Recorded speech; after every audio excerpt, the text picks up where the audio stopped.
بسم اللہ الرحمن الرحیم۔ ناظرین، انجینئر محمد علی مرزا جہلمی نے نبی پاک صلی اللہ علیہ وسلم پر ایک بہت بڑا جھوٹ بول دیا ہے۔ قرآن کلاس نمبر 94 میں 41 منٹ پر انجینئر نے ایک بات کی ہے۔ بخاری مسلم میں حدیث ہے، کئی بار عبداللہ ابن ابی کی حرکتیں جب سامنے آئیں تو حضرت عمر نے کہا یا رسول اللہ اجازت دیں میں اس کا گلا کاٹ دوں۔ آپ نے فرمایا پھر لوگ کہیں گے یہ اپنے صحابہ کو قتل کرواتا ہے، یعنی عبداللہ ابن ابی کو بھی حضور نے صحابی کہہ دیا، لیکن وہ قانوناً صحابی تھا، حقیقتاً منافق تھا۔ جی ناظرین، آپ نے سن لیا۔ اب یہ حدیث یوں بیان کر رہا ہے کہ نبی پاک صلی اللہ علیہ وسلم نے فاروق اعظم رضی اللہ تعالیٰ عنہ سے کیا فرمایا کہ لوگ کہیں گے کہ محمد صلی اللہ علیہ وسلم اپنے ساتھیوں کو قتل کرتے ہیں، لوگ کہیں گے۔ لیکن اس سے انجینئر صاحب نے نتیجہ یہ نکالا کہ نعوذ باللہ نبی پاک صلی اللہ علیہ وسلم نے عبداللہ بن ابی کو صحابی کہا ہے قانوناً، حالانکہ آپ علیہ الصلاۃ والسلام تو عبداللہ بن ابی کو صحابی کہہ ہی نہیں رہے، اور کہیں بھی ثابت نہیں ہے کہ آپ علیہ الصلاۃ والسلام نے عبداللہ بن ابی کا نام لے کر اس کو اپنا صحابی کہا ہو۔ حضور علیہ الصلاۃ والسلام تو لوگوں کے بارے میں کہہ رہے بھی لوگ یوں کہیں گے، یعنی لوگوں کی جو بات تھی انجینئر نے اس کو نعوذ باللہ نبی پاک صلی اللہ علیہ وسلم کی بات بنا دیا۔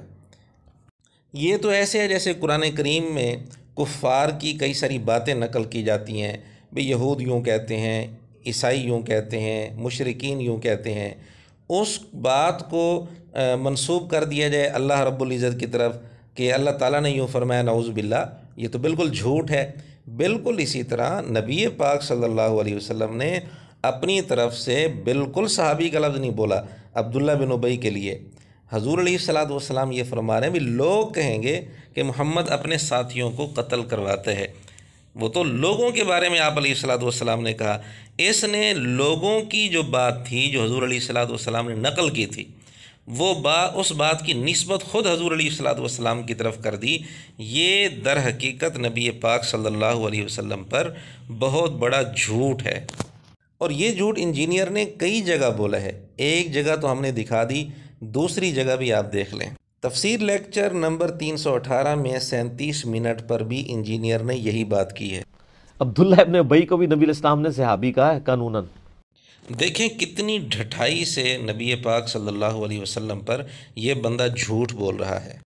یہ آپ دیکھ رہے ہیں صحیح بخاری حدیث نمبر 3518، 4905، 4907۔ اس میں کیا الفاظ ہیں؟ نبی کریم صلی اللہ علیہ وسلم نے فرمایا کہ اسے چھوڑ دو تاکہ لوگ یہ نہ کہیں کہ محمد صلی اللہ علیہ وسلم اپنے ساتھیوں کو قتل کرا دیتے ہیں۔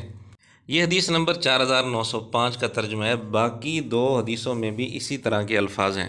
تو حضور علیہ الصلاۃ والسلام تو یہ فرما رہے ہیں بھی لوگ یوں کہیں گے، تو لوگوں کی جو بات آپ علیہ الصلاۃ والسلام نے نقل کی تھی وہی بات اس نے منسوب کر دی نبی پاک صلی اللہ علیہ وسلم کی طرف کہ نبی پاک صلی اللہ علیہ وسلم نے نعوذ باللہ عبداللہ بن ابی کو صحابی قرار دیا ہے۔ یہ در حقیقت نبی پاک صلی اللہ علیہ وسلم پر بہت بڑا جھوٹ ہے۔ وآخر دعوانا ان الحمد للہ رب العالمین۔